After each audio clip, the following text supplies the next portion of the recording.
अच्छा चलो, ये कह रहा है calculate the pH of a buffer solution solution that is made after mixing 100 centimeter cube of 0.1 molar of ethanoic acid and 100 centimeter cube of 0.2 molar of sodium ethanoate. This is the salt of weak acid. ठीक है, इन दोनों को अगर हम मिलाएंगे तो मुझे पता है एसिडिक बफर बनेगा। यस सही। तो तुम्हें सबसे पहले तो इक्वेशंस इनकी पता होनी चाहिए कि किस तरह से ये बफर एक्ट कर रहा होगा। लास्ट क्लास में पढ़ा था ना कि बफर एक्ट किस तरह से कर रहा होगा। CH3COOH इसको पानी में डाला तो हमारे पास एक रिवर्सिबल इक्विलिब्रियम एस्टैब्लिश्ड हुआ है जिसमें CH3COO नेगेटिव और H पॉजिटिव आयंस बनेंगे। इसी तरह सोडियम इथेनोएट को हमने पानी में डाला है तो ये डिसॉल्व होकर क्या बना लेगा, CH3COO negative and Na positive. सही। अच्छा देखो, अब पीएच निकालने के लिए सब हमारे पास फॉर्मूला क्या होता है, pH is equals to minus log of H positive ions.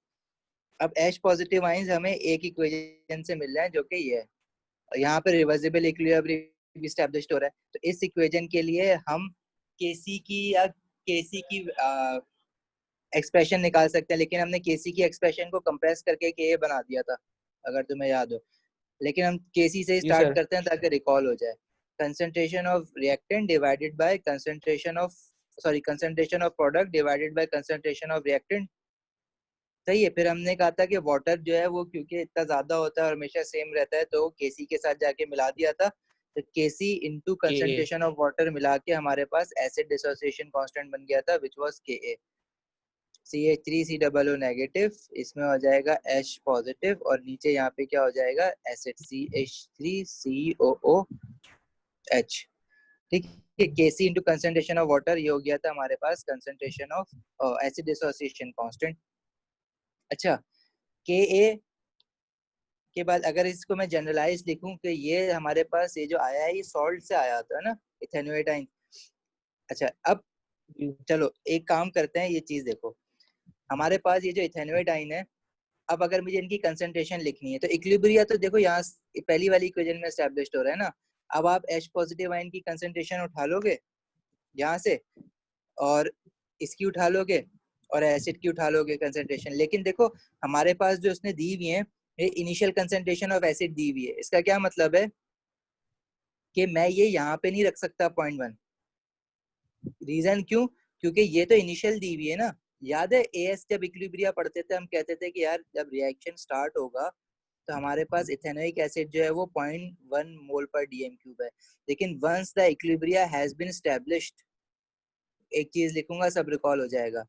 Initial हमारे पास वो ये बता रहा है 0.1 है और ये 0 है, और जब इक्विलिब्रिया एस्टैब्लिश हो जाता है एट इक्विलिब्रियम हम कहते हैं कि ये x हो गई है और ये भी x हो जाएगी और ये क्या हो जाएगी 0.1 माइनस एक्स। 0.1 सही 0.1 है। Minus x. यस सही है।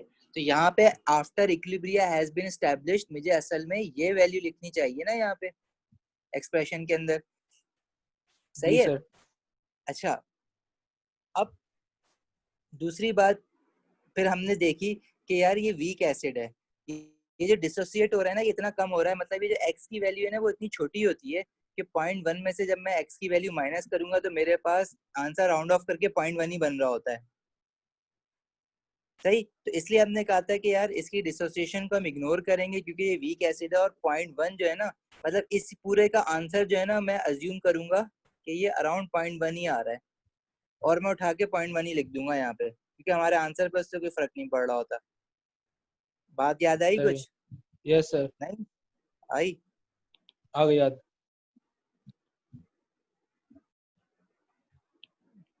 अच्छा, तो अब अगर मैं के की एक्सप्रेशन देखूं तो मैं यहाँ पे हमेशा अगर वीक एसिड की बात हो रही है तो यहाँ पे मैं नीचे हमेशा कंसंट्रेशन ऑफ एसिड जो मुझे क्वेश्चन में दी हुई है मैं उठा के लिख सकता हूँ क्योंकि वो कम तो हो रही होगी, डिसोसिएट तो कर रहे हैं ना एसिड, लेकिन उसमें जो कमी आ रही है वो इतनी कम है कि मैं उसको इग्नोर कर रहा हूँ। तो मैं डायरेक्ट एसिड की कंसंट्रेशन उठा के जो इनिशियल मुझे क्वेश्चन में दी हुई है वो मैं यहाँ पे रख सकता हूँ। अच्छा रहा सवाल इसका CH3COO नेगेटिव आयन का, ये डिसोसिएट होने के बाद यहाँ से x बना है ना, ठीक है ये x बना है डिसोसिएट होने के बाद एसिड। अब जब मैंने इस एक्स को यहाँ पे इग्नोर किया था, मैं ये जो एक्स बना ये ऑब्वियसली बहुत छोटा होगा, जितना ये इथेनोएट आयन बनेंगे उतने ही एच पॉजिटिव आयन भी बनेंगे। सही है, 1:1 का रेशियो है ना। सही इसी तरह ये जो है। इथेनोएट आयन यहाँ से निकले ना दूसरी वाली इक्वेशन से, ये बहुत ज्यादा होंगे, क्योंकि ये जो मैंने डाला है सोडियम इथेनोएट, इसकी कंसंट्रेशन ली है 0.2 मोलर। ये सारा का सारा डिसोसिएट होकर ये 0.2 बन जाएगा। तो टोटल इथेनोएट आयन सॉल्यूशन में कितने मिलेंगे? 0.2 प्लस एक्स, यस है ना। अगर यहाँ पे मैं रखूं तो यहाँ पे मैं रखूंगा 0.2 प्लस एक्स। लेकिन अगेन एक्स की वैल्यू इतनी छोटी है, जब एक्स माइनस हो रहा था हमने उसको तब भी इग्नोर कर दिया था। एक्स जब प्लस होगा 0.2 में हम उसको तब भी इग्नोर कर देंगे और यहाँ पे सिर्फ 0.2 ले लेंगे। मतलब इन शॉर्ट मैं कौन सी कंसंट्रेशन ले रहा हूँ जो सॉल्ट की मुझे क्वेश्चन में दी हुई थी ना, डायरेक्ट मैं वो ले लूंगा। तो मैं यहाँ पे हमेशा सॉल्ट की कंसंट्रेशन लूंगा, तो मैंने जनरलाइज फॉर्मूला में यहाँ पे कंसंट्रेशन ऑफ सॉल्ट लिख दिया। हाउएवर एच पॉजिटिव जो है ना वो भी एक्स बने। अब इस जगह पे मैं एक्स इग्नोर नहीं कर सकता, क्यों? क्योंकि यहाँ पे जो एक्स है वो अकेला है, ना वो किसी के साथ ऐड हो रहा है ना वो सब्ट्रैक्ट हो रहा है। तो अब फिर मैं उसको इग्नोर नहीं कर सकता। जब वो ऐड या सब्ट्रैक्ट हो रहा था बहुत बड़े नंबर्स के साथ तो मैंने इग्नोर किया था, यहाँ पे मैं इग्नोर नहीं कर सकता। तो यहाँ पे जो एच पॉजिटिव आयन की एक्चुअल कंसंट्रेशन होगी वो मुझे लेनी पड़ेगी। तो ये ठीक है। हमारे पास के बन जाएगा फॉर बफर। बफर सोल्यूशन के लिए के ये बन गया। अब क्वेश्चंस में हम लोग डायरेक्ट ये फॉर्मूला यूज कर रहे होंगे। हमने क्वेश्चन देखा, क्वेश्चन है कि सॉल्ट की कंसंट्रेशन हमें कितनी दी हुई है? 0.2। एच पॉजिटिव की हमें निकालनी है, क्योंकि पीएच निकालने के लिए कह रहा है वो बफर का। एच पॉजिटिव की कंसंट्रेशन निकालूंगा तो मैं पीएच निकाल लूंगा बफर का। और एसिड की कंसंट्रेशन हमें कितनी दी हुई है? 0.1। ठीक है। और हमें इसमें इस पर्टिकुलर क्वेश्चन में हमें के गिवन होगा। ठीक है, तो के ए इसका अगर नहीं गिवन तो लिख लो, इसका के है 1.76 एक्सपोनेंट -5, आगे पेज पे होगा। ठीक है, तो मैं यहाँ पे के की जगह लिखा हुआ 1.76 एक्सपोनेंट -5 ले लूंगा। एच पॉजिटिव आयन की कंसंट्रेशन निकाल लो, ये आ रही है 8.8 एक्सपोनेंट -6, और फिर यहाँ से पीएच निकाल लो माइनस लॉग 8.8 एक्सपोनेंट -6। तो तुम्हारे पास इस बफर सॉल्यूशन का पीएच आ जाएगा। 1.1। सही है, समझ आई बात? सही। Yes sir. ठीक है, आगे वाला क्वेश्चन देखो।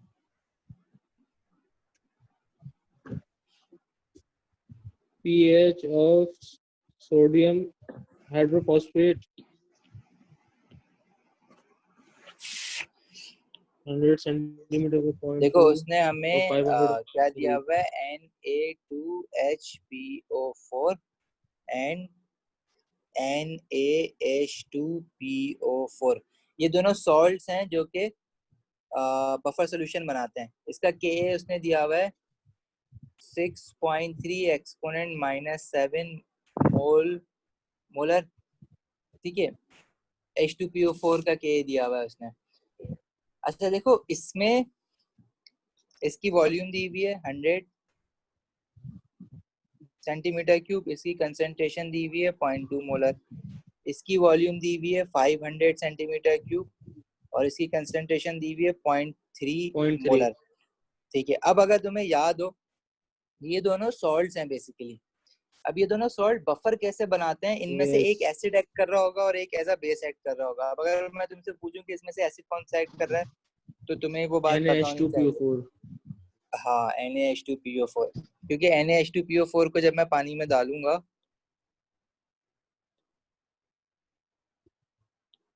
तो ये बनाता है Na पॉजिटिव और H2PO4 नेगेटिव। सही है। इसी तरह मैं यस Na2HPO4 को पानी में डालूंगा तो ये बनाएगा Na positive plus HPO4 2 minus क्यों? क्योंकि N के साथ Na के साथ 2 था, इसलिए मुझे वहां से पता था कि 2 माइनस है। सही। तो यस इसमें हमारे पास ये वाला जो आइन है वो एज अ एसिड काम करेगा और ये जो है वो एज अ बेस काम करेगा। ये बात हम लोगों ने पीछे थ्योरी करते वक्त पढ़ी थी। अब इसका अगर मुझे वो निकालना है, पीएच निकालना है, तो इसकी के की एक्सप्रेशन क्या बनेगी? के का हमने क्या पढ़ा?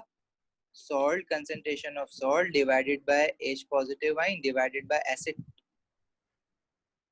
अब इसमें से एसिड कौन सा हमने डिसाइड किया है? HPO4। और सॉल्ट कौन सा होगा? जो इसका कॉरेस्पॉन्डिंग बेस दिया हुआ है, कॉन्जुगेट बेस जो होता है वो सॉल्ट हो जाता है। सही है। के की वैल्यू इसकी दी हुई है 6.3 एक्सपोनेंट -7। कंसंट्रेशन ऑफ सॉल्ट हमने क्या डिसाइड किया है? सॉल्ट कौन सा? बेस जो है HPO4 2 नेगेटिव। HPO4 2 नेगेटिव ये वाली चीज हमने ली है ना, 100 सेंटीमीटर क्यूब। इसका वॉल्यूम 100 सेंटीमीटर क्यूब है और इसकी कंसंट्रेशन कितनी है? 0.2 मोलर। 0.2 मोलर। अच्छा, एक चीज का ख्याल रखना, पीछे वाले क्वेश्चन में हम लोगों को जरूरत नहीं पड़ी थी। इस क्वेश्चन में जब हम लोगों ने ये दोनों चीजें मिलाई हैं तो इनका टोटल वॉल्यूम कितना हो गया है? तो 600 600 हो गया है। तो कंसंट्रेशन में फर्क पड़ जाएगा, 0.2 मोलर नहीं रहेगी बल्कि 0.2 मोलर से डिफरेंट हो जाएगी। और वो डिफरेंस कैसे निकालोगे? कंसंट्रेशन क्या होती है? Number of moles over volume in DM cube. Number of moles तो चेंज नहीं होंगे ना, पहले इसके नंबर ऑफ नहीं। मोल्स क्या थे? N = CV से निकालोगे इसके मोल्स कितने थे? 0.2 into 0.1 decimetre cube. 100 centimetre cube था ना, तो 0.1 डेसीमीटर क्यूब, तो नंबर ऑफ मोल्स आ जाएंगे 0.02। तो नंबर ऑफ मोल्स तो इसके 0.02 ही रहेंगे ना। जी सर। और इसके कितने नंबर ऑफ मोल्स आएंगे? 0.5 इंटू 0.3, तो ये कितने हो जाएंगे इसके number of moles? 0.15।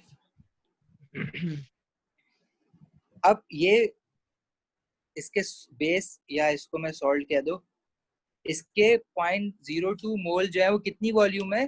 600 centimetre cube में। तो उसके हिसाब से कंसंट्रेशन निकालेंगे, मतलब इसकी कंसंट्रेशन जो हो जाएगी अब हो जाएगी 0.02। नहीं, ये फॉर्मूला लगाओ। नंबर ऑफ मोल्स तो तुम्हें पता है ना, वो तो वही रहेंगे ना। वॉल्यूम जो है वो पहले 100 था, अब 600 हो गया, तो 0.6 कर देना। ठीक है, ये हो जाएगी इसकी कंसंट्रेशन। H पॉजिटिव आयन की कंसंट्रेशन आपने जाहिर है निकालनी है अभी। और एसिड इसमें किसको लिया? ये लिया है। इसकी नंबर ऑफ मोल्स कितने हैं? 0.15। और टोटल अब वॉल्यूम क्या हो गया है? 0.6। तो ये इसकी कंसंट्रेशन आ जाएगी। यहाँ से concentration of H positive ions निकलेगा तुम्हारा। ठीक है, और फिर पीएच निकलेगा माइनस लॉग लगा के। एग्जैक्टली। समझ आई? आगे सर। ठीक है, इसके नीचे वाला क्वेश्चन देखो। मतलब ये सबसे मुश्किल तरीन क्वेश्चन है। अगर तुम्हें ये आ गया तो पास पेपर में कोई प्रॉब्लम नहीं होगी। सच में तो आ रहा है सर ये। मतलब समझ ऐसे आना है कि याद भी रहे ना, और 2 महीने बाद भूल नहीं जाना। क्लास में भी हमने सारे किए थे, तुम लोग की हालत वही है। यस, क्लास में सर याद रहता है, जब घर पे आओ सब भूल जाते हैं, पता नहीं क्यों। तो घर पे आके पढ़ना होता है ना दोबारा, तुम लोग पढ़ते तो नहीं हो। 2 हफ्ते बाद उठाते हो वही चीज पढ़ने के लिए।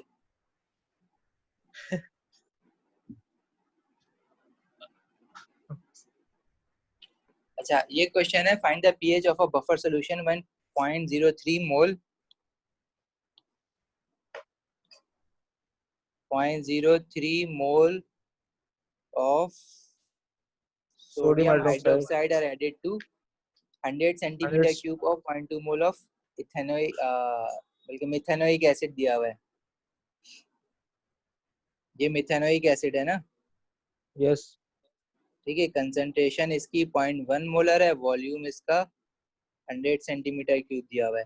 अच्छा, ये 0.03 मोल है, इसमें इसका वॉल्यूम कुछ नहीं दिया हुआ। क्या मतलब है? ये सॉलिड फॉर्म में इसको इसमें डाला होगा, वरना अगर ये इसका कोई वॉल्यूम देता ना तो फिर अगेन हमें कंसंट्रेशन नहीं निकालनी पड़ती दोनों की। समझ आती है ना ये बात? आगे सर। ठीक है। अच्छा, अब देखो इसका ये बफर बना कैसे। पहले तो बफर कैसे बनेगा? इसमें तो स्ट्रॉन्ग एल्कली है, स्ट्रॉन्ग एल्कली से तो बफर नहीं बनता, वीक एल्कली और उसके सॉल्ट सॉल्यूशन से बनता है, या वीक एसिड और उसके सॉल्ट सॉल्यूशन से बनता है। वीक एसिड और उसके सॉल्ट सॉल्यूशन से बनता है। बफर या तो वीक एसिड प्लस उसका सॉल्ट सोल्यूशन या वीक एल्कली या उसका सॉल्ट सोल्यूशन। तो इसमें वीक एसिड तो है, उसका सॉल्ट कहाँ से मिलेगा? जब ये दोनों रिएक्ट करेंगे आपस में। जब सोडियम हाइड्रोक्साइड रिएक्ट करेगा मिथेनोइक एसिड के साथ तो ये क्या बनाएगा? HCO2 sodium Na methanoate plus plus H2O। Water, salt and water. अच्छा, अब ये जो चीज बन गई है ना, ये बफर बना लेगी क्योंकि हमारे पास वीक एसिड है और फिर हमारे पास सॉल्ट और वीक एसिड भी है। तो ये हो जाएगा HCOOH, पानी में ये रिवर्सिबल रिएक्शन होगा, HCOO negative plus H positive. और जो सॉल्ट है वीक एसिड का वो क्या है? HCCO negative Na positive. इसको पानी में डाला तो HCOO negative plus Na Na। Positive. सही है। अब ये दोनों मिलके जो है ना बफर बना रही है हमारा। सही है। इसमें से एसिड कौन सा है? ऑब्वियसली ये है, ठीक है। और सॉल्ट और वीक एसिड ये है, ठीक है। और H पॉजिटिव आयन की कंसंट्रेशन ये है। अच्छा, अब मसला ये है कि अब मैं Ka की वैल्यू अगर यहाँ पे Ka के डायरेक्ट रखूं कि concentration of salt, H positive ion और एसिड, तो इनकी कंसंट्रेशन कहाँ से तुम लोगे? तुम कहोगे कि भाई एसिड की कंसंट्रेशन तो 0.1 मोलर थी, मैं उठा के ये रख देता हूँ 0.1 मोलर। तो 0.1 मोलर थोड़ी एसिड की कंसंट्रेशन। अब क्यों? क्योंकि एसिड बीच में रिएक्ट भी तो कर रहा है सोडियम हाइड्रोक्साइड के साथ। रिएक्ट बढ़ करने के गई बाद ना। कितना बचा है? कम हो गई है ना, रिएक्ट कर गया। रिएक्ट करने के बाद जो बचेगा हाँ वो सही यहाँ है। पे लोगे ना। अब रिएक्ट कितना करा है वो भी तो निकालना पड़ेगा। निकालना है, देखो C into यहाँ B से पे निकालना है। 1:1 के रेशियो में रिएक्ट हो रहा है ना सोडियम हाइड्रोक्साइड और मिथेनोइक एसिड, ठीक है। अब जी। यहाँ पे 0.03 मोल ऑफ सोडियम हाइड्रोक्साइड था, 0.1 mole of DM cube of methanoic acid था। तुम यहाँ पे इनके मोल्स निकाल लो। 0.03 मोल ऑफ सोडियम हाइड्रोक्साइड था। 0.03 मोल ऑफ सोडियम हाइड्रोक्साइड के लिए कितना मिथेनोइक एसिड चाहिए होगा? 0.03 1:1 का है ना। तो एसिड का कितना मोल रिएक्ट करेगा सोडियम हाइड्रोक्साइड के साथ? 0.0, ये 0.03 है, 0.003 था, 0.003 था इस्माम। यस सर, 0.003 है, 003।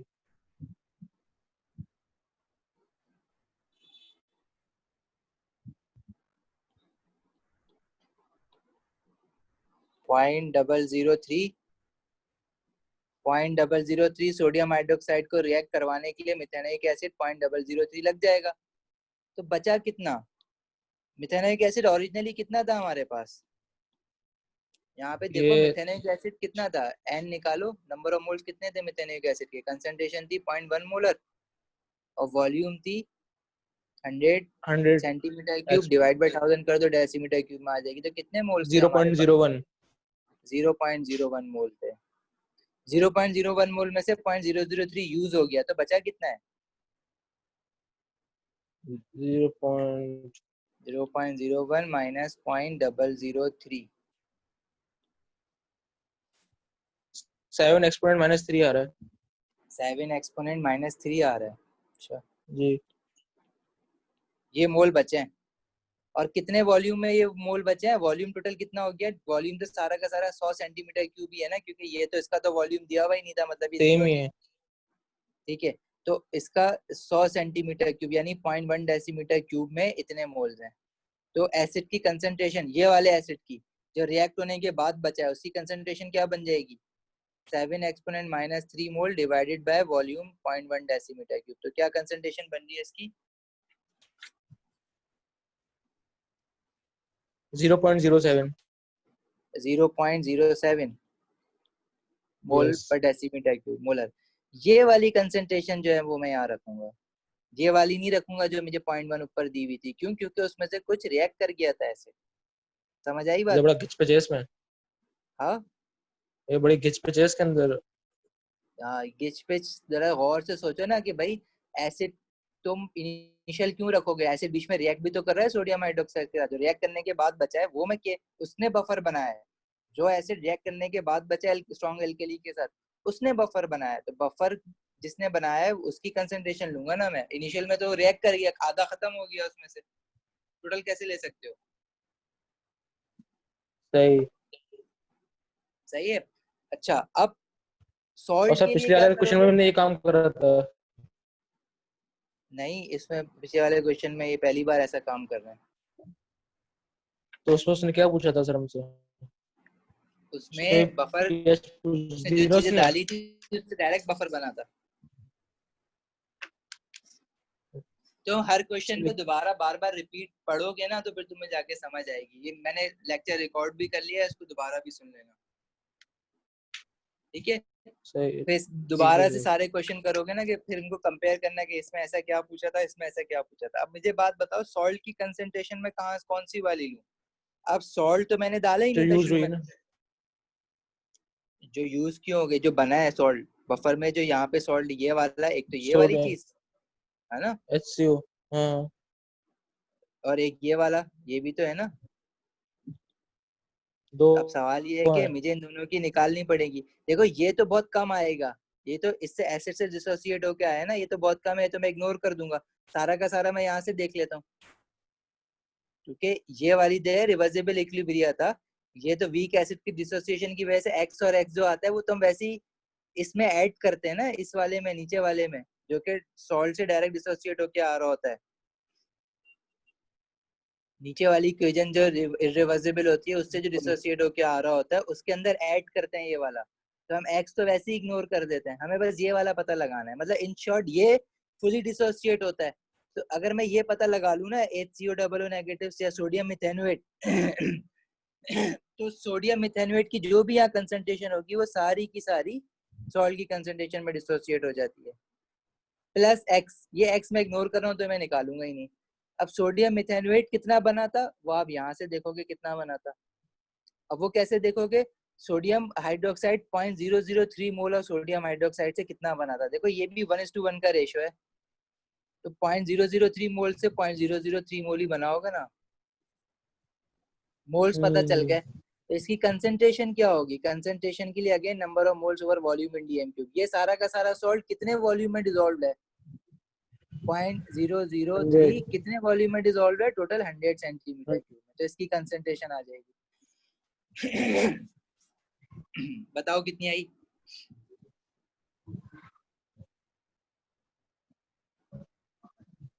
0.003, तो एक जीरो और आ जाएगा ना, मतलब एक जीरो कम हो जाएगा, 0.03 मोल पर डेसीमीटर क्यूब।